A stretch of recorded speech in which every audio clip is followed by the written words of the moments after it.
if you're playing a sloppily vulgar part, which very often you will be, then it's in place. But you must also be able to speak very precisely, which doesn't mean speaking in a very British way.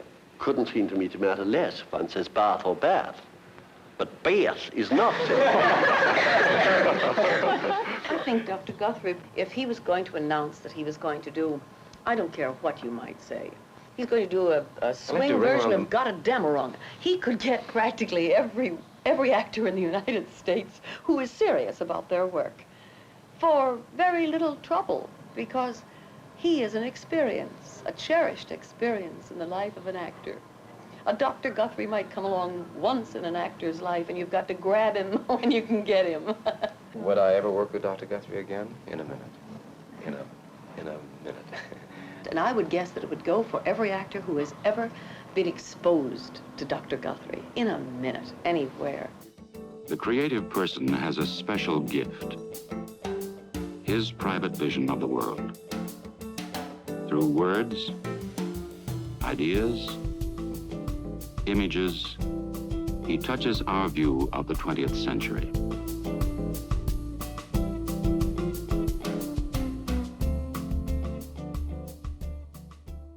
And she puts it right in front of Natasha.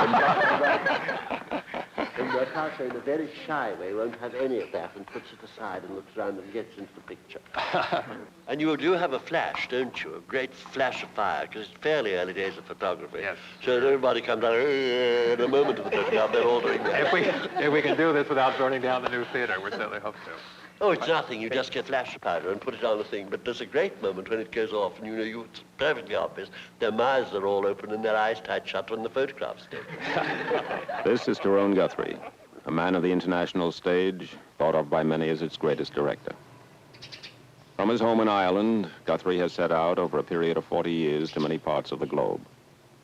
And whether it be as director of the Old Vic or founder of repertory theaters both at Stratford and Minneapolis, he has aroused our awareness of the stage as a place of adventure. After graduating from Oxford, Guthrie made an early start as director with the Scottish National Players. In 1933 began his long and eventful association with the Old Vic. A life in the theatre means a life lived in all sorts of places amongst all sorts of people. Most of them, I must say, very nice ones.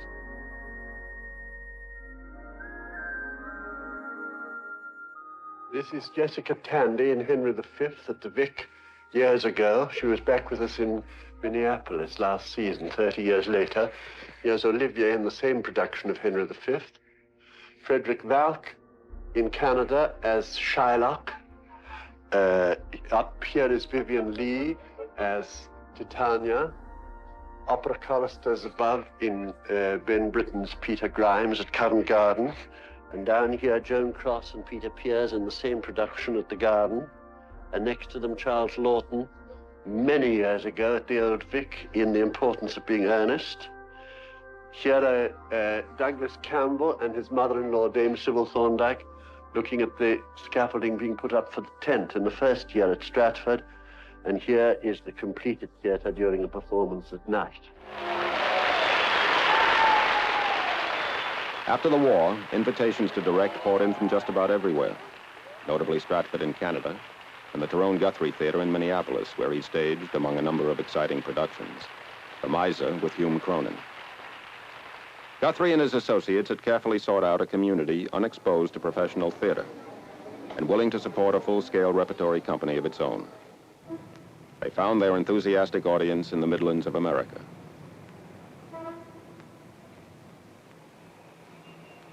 But in between, Guthrie traveled to Israel, where he worked with the Habima, to Poland, to Helsinki, to Australia, to New York, with all the energy of a pioneer dedicated to live theater of a particular kind.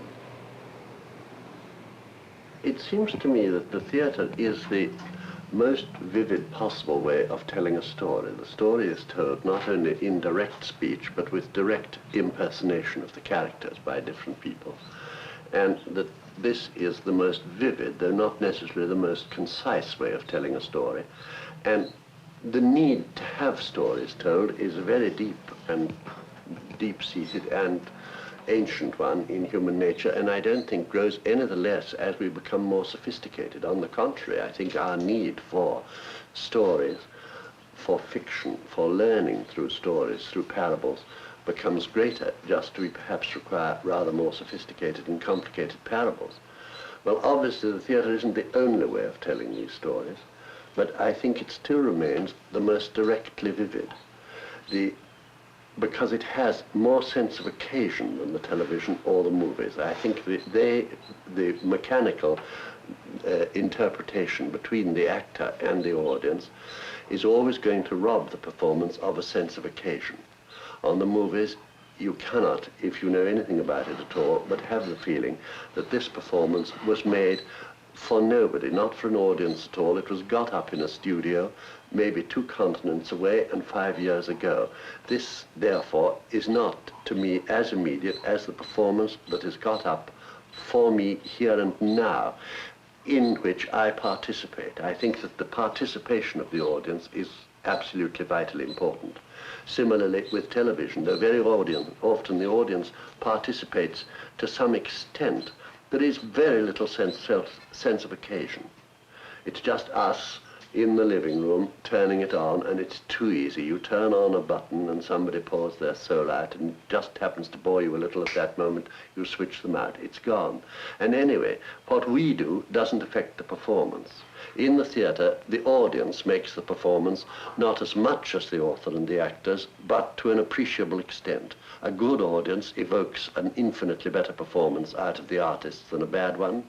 And one of the things now that's wrong with the theatre, particularly in New York, is that it isn't aiming at any particular audience. It's just aiming at the largest possible audience, which I think is very out of date and a very illogical point of view. In the summer of '52, Guthrie answered a phone call from Stratford in Canada, inviting him to help start a Shakespearean festival.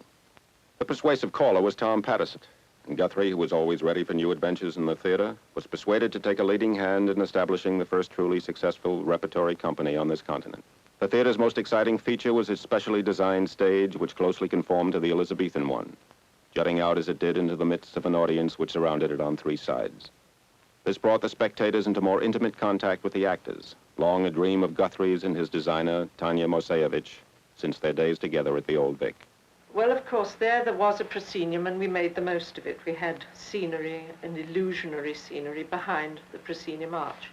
But I gathered quite early on with working with him that he would have been happier if we could have broken down the proscenium arch, forced our way through it, or the actors brought them nearer to the audience, and the audience nearer to the actors. And this didn't come about until theatre in Stratford, Canada was built. And this was a fantastic situation where there was nothing, a hole in the ground, and we could put what we liked into it. This fantastic opportunity to put ideas into action came again in 1963 at Minneapolis. I don't think it's any good just arriving into a city and sticking up a shingle and saying, here we are, now you better come and see it. I think you've got to do some fairly strenuous preparatory work, and we spent 2 years telling them how great it was going to be and how important and how they'd better be serious about it and things like that, which I think helped, and at least create some interest before you open the doors. And then if you do that, when you do open the doors, they'd better not be too disappointed. You do but dally. I pray you pass with your best violence. I'm afraid to make a wanton of it. Say you so, come on. In addition to his interest in new methods of designing and building theaters, Guthrie has constantly sought new ways of doing the classics. He is endlessly inventive, and the first Minneapolis season opened with a modern dress Hamlet, played by George Grisard, with Jessica Tandy as Queen Gertrude. Guthrie, by his own admission, works best in scope and movement, using all areas of the playing stage, his productions demanding an alert audience.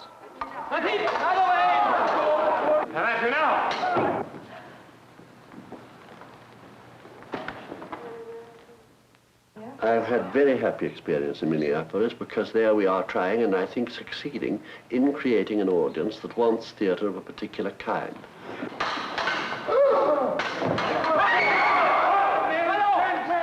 We offer them a consistently classical or near-classical program, and this obviously is not going to be of great interest to the Gunsmoke audience or the I Love Lucy audience, who, you know, I'm not condemning them at all, but they're not primarily interested in a very sophisticated story or in very sophisticated methods of storytelling.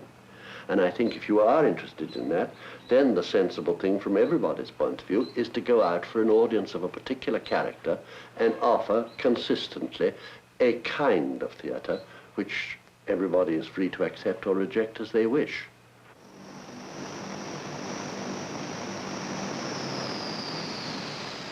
Guthrie combined two interests when he undertook a strenuous lecture tour that took him to college campuses across the country. It gave him a chance to learn firsthand what was happening in university theater, and it provided the much-needed funds to support the jam factory that he started in Ireland to boost his town's dying economy. One of his stops was St. Joseph's College in Philadelphia, where students were staging Chekhov's The Three Sisters. Here is our guest today to talk about the subject that is close to all of our hearts. Dr. Guthrie, along with Mr. Kipnis, has done the translation for The Three Sisters, which we are currently using. Dr. Guthrie staged The Three Sisters at Minneapolis. I'd like to hear about some of the difficulties you're having in relation to certain parts. Now, what about Natasha? How are you doing her? Well, right now I'm having a problem memorizing the lines. But it's sort of difficult when you play a villain to come on, because the villain is not a villain in his own mind. Natasha doesn't think that she's greedy or evil, and that what she's doing, pushing the sisters out of the house, is perfect. It's just right. It's the only thing in the world that she can do. And it's very difficult. I find myself wanting to telegraph, you know, villain, coming on. Come on, strong. I don't think you should play her at all. It should gradually grow on the audience that she's this pushing, worldly, unscrupulous monster. And as you say, she isn't to herself. Oh, no, I don't think this is a problem. What do you suggest for Baron Tussenbach? I think you've got to make him dull, and you must make him rather plain-looking. He's very upper class and grand, and a bore. We played him with a stammer. He stammered every time he came to the word W. So he always kept saying, we must work. And this, and that worked very well because, you know, it was so silly and hopeless. And he obviously had never done a stroke of work in his life. He'd been an upper-class boy who'd been to the best schools and all that, as he says. Don't try to make him the romantic hero, absolutely.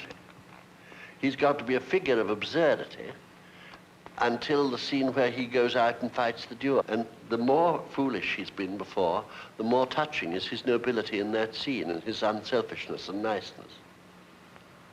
And I think this is very much the method of the whole play. The people that Chekhov wants you really to like and to love, he laughs at.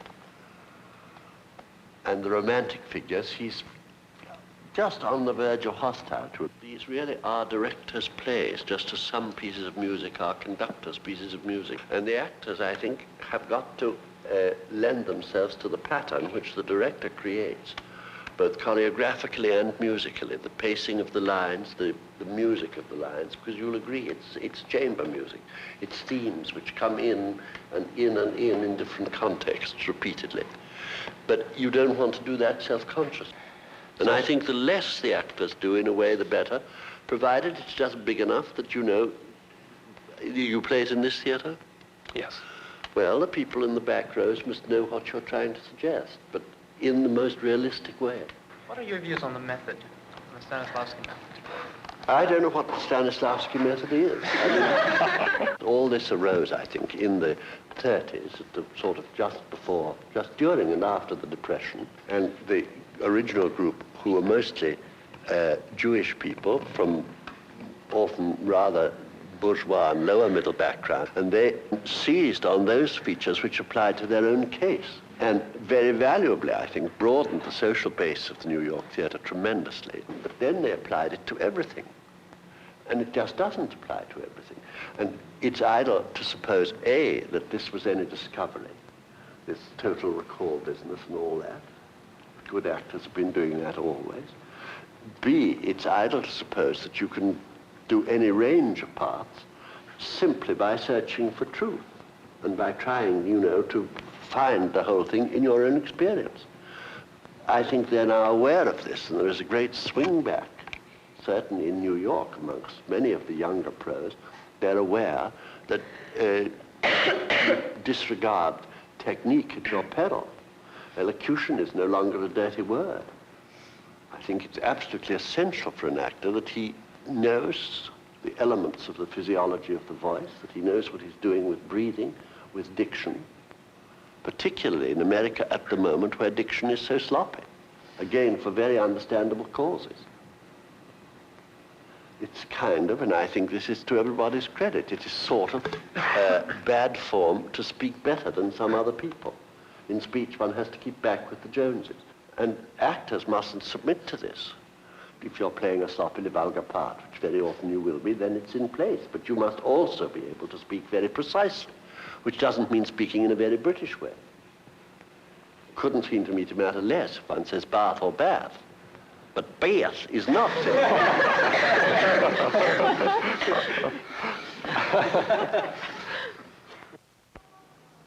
In spite of a critical attitude, Guthrie has been no stranger to Broadway.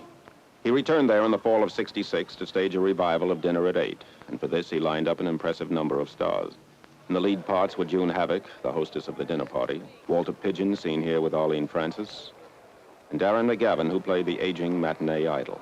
In the past decade, he has opened on Broadway with a number of plays, and is best known for The Matchmaker with Ruth Gordon, and Paddy Chayefsky's The 10th Man. I think it's exciting to work in the theater in New York, but it is all in a framework of, I think, rather silly and short-sighted commerciality. You can get wild success, which is convenient because it makes a lot of money and puts you in a position to choose what you will do, but you pay an immense price for this. What they seem to want more than anything else is the excitement and the glamour of success, largely estimated in money-making terms. The role of the director is only partly artistic. I think a great deal of it consists in craftsmanship, and a great deal of the craftsmanship consists in being a good chairman, creating an atmosphere in which other people can work freely and unselfishly, the sort of atmosphere in which people are not almost forced to a me-first attitude, but really try to create something in common without thinking too much about what each one of them gets out of it. But then I think that art in general consists of tiny moments of inspiration in quite a desert of craftsmanship. As we were saying earlier, I don't think you know that Michelangelo suddenly just did that and marvelous forms sprouted into being under his hands. He did a great deal of looking and thinking and considering first, and then the actual process is very technical. And I don't think there is any moment in a painting when, you know, the painter does some wonderful thing with the brush and a masterpiece emerges. It's put on in an infinite number of tiny strokes. While the theater was being readied, Guthrie rehearsed scenes from Dinner at 8 at the producer's office. The back wall, we pretend, is here. There's a counter, April, which in fact will run right along the scene with a sink there with a tap in it, and there'll be a towel somewhere, in fact 2 or 3 for the drying up. May I carry one? Yes, sure. And Blanche, you'll come from the swing door there with your pudding basin, and when your turn comes, you'll come in from a swing door there, and your coat will go on a hook on this door. All right? Okay, let's go.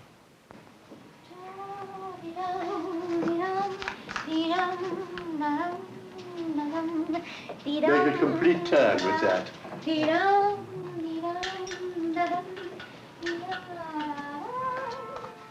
Dinner at 8 is a social satire set on the eve of the Depression. It is about people living on the edge of disaster, which extends even to the household help. In this scene, the cook, played by Blanche Yerka, is congratulating the maid on her marriage to the butler while she prepares the famous dinner. But the drink of celebration is darkened by the arrival of the jealous chauffeur, Ricci. How's your tooth, Mrs.? I think there's a little joke about he wants $50, don't you? And I think you'll obscure that if you take that minute to pour the stuff in. Do it before or after. We won't go back next time. How's your tooth, Mrs. Wendell? Any better? I put half an essence of cloves on it, but it's still jumping.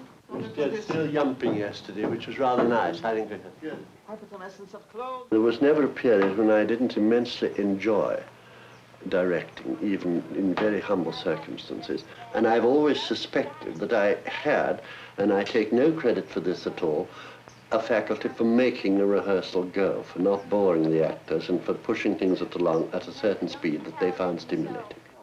I better take this ring off in case Ricci sees it. I wouldn't put nothing past him.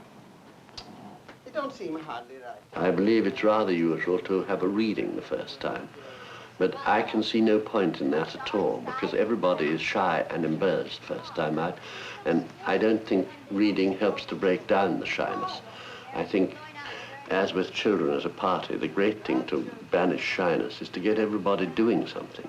And I suppose you could say that reading is doing something, but it's not so doing as getting up on your feet and having to move and make believe and lose self-consciousness because you've got to start imagining more vividly. Never finish upstairs. That's late. You see, hello, I thought they'd never finished. No, I have the line. Well, this is just a piece of business that looked clumsy because we put it in today and then... Well, try it again. Yeah, okay. But try not to hold us up because nobody can get a thing on them. You know, you've got to just do it, and if it goes wrong, then you do it the next time. Yeah. Sip, sip. Sip, sip. I thought you were never... Oh, sorry. Yeah. I thought you were never coming back. I was going to go up there and get you. I kept wishing they'd choke. All I could think of was getting back to my little Dora. I wish this dinner was over. Well, serve them fast. Take the plates away. Well, the biz is fine, but you don't need to pause after it. Get right on with the lines. Right. Say, come in again. Blanche is coming back in.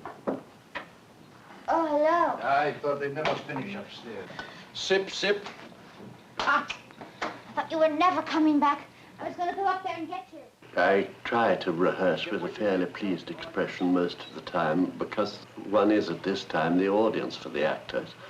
And it's very discouraging if the audience is bored and frowning. And a rehearsal like that isn't very interesting for anybody because really it consists of going back and back and back and back so that they get very easy in the sequence of ideas. The actors are still groping for the rhythm of the scene, which is made by all the people concerned in concert. It's a piece of chamber music. I bet it's interesting. You would not like it. I would so like it.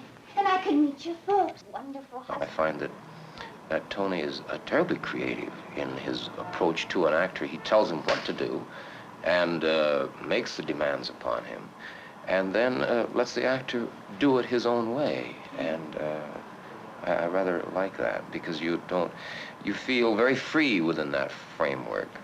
It's like putting a frame around a picture, you know. I think it's thrilling to have a director who openly is looking at you. It's almost clinical, and listening to you, and who will pluck from your instrument things that he wants to use and discard the rest right in front of everybody and no hash about it. He's very open and very honest, and if you can't stand it, you just shouldn't be with him, that's all. He's marvelous. He's just wonderful. He's witty and charming and amusing, and he's the vitality of 20 dragons, and he breathes just that much fire, too. Good. I'll turn on the wedding march. Yes, and I'll stand up for you.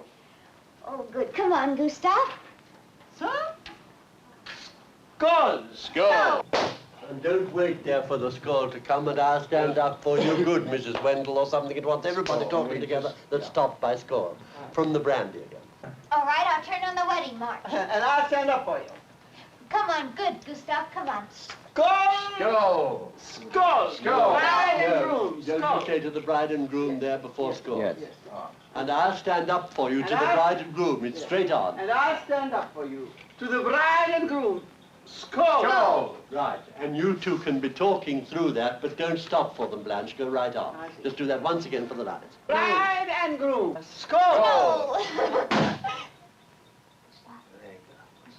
You're lying little bit. Gustav. Porca di Madonna. You get out of my kitchen. Oh, You sneak off and get married, huh? no, we ain't no such thing. It ain't so. They ain't married.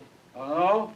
Well, why do you tell Josephina next door, who tell the chauffeur, who tell me that they're going to Don't city? breathe! Don't breathe! It's all one breath. Now, why do you tell Josephina next door, who tell the chauffeur, who tell me they go to city hall? Lying wop, I never did so. I never saw. Oh, It is true. no. Then if you've got the silence, then you can be absolutely quiet. Now build that up. go on. So why did you tell Josephina, who told the chauffeur next door, that they went to see... lying wife, I never did! No. So it is true. When you've got the silence, you can drop down to nothing. Come in again. Score.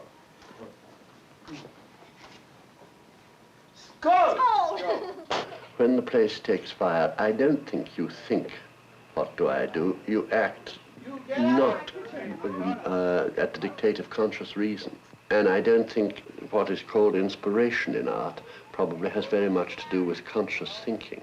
It's a reaction to certain contexts, which is almost directly, in my opinion, from the subconscious. It's just little things like, you know, we hit the table on the word and instead of the word but, or better still, say the word but and then hit the table.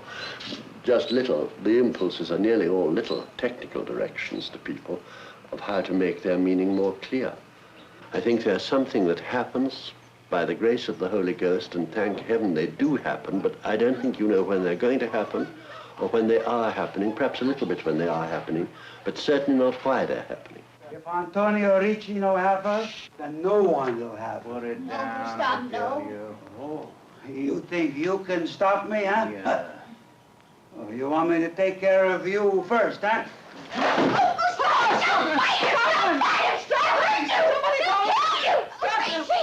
my God! My God! Oh, God! Oh, God! You can't do the table throwing over nor any of that. It's beginning to get dark as the table goes, as the crash goes. Yeah. Now go right back, because all it wants now is tidiness and slickness. Nobody quite knows the words. That's the absolute real truth. And then it just wants doing it until you're quite confident of that and can start thinking back of the words. There are quite a few, they look not at ad-libs, they're actually written, that aren't getting in during that fight scene. I don't think there's time for much more. I mean, I think it's on the long side already. My God, okay, don't put down that knife. Then it's after he has the knife, on the next page, there are several... After dinner at 8 opened, Guthrie plunged into a wide range of activities. An opera at Lincoln Center, Shakespeare for the Bristol Old Vic, and a new play, Harper's Ferry, in Minneapolis. But when he could, he stole the hours and returned to the quiet of his home to reflect and plan for other days. All right, let's do the whole issue again, shall we, from the top?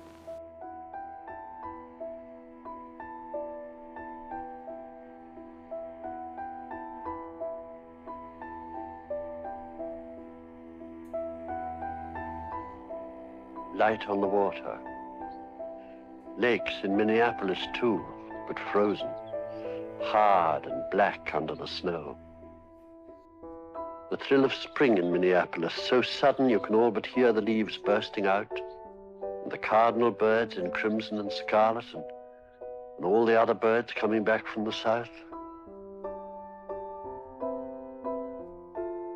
But I miss the long, slow Irish spring. We'll miss the primroses, the daffodils, millions wherever you look. There are snowdrops out already.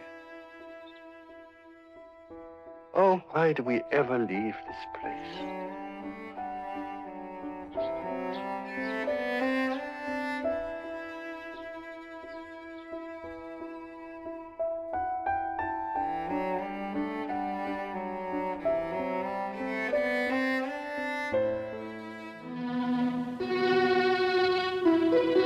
This is NET, the National Educational Television Network.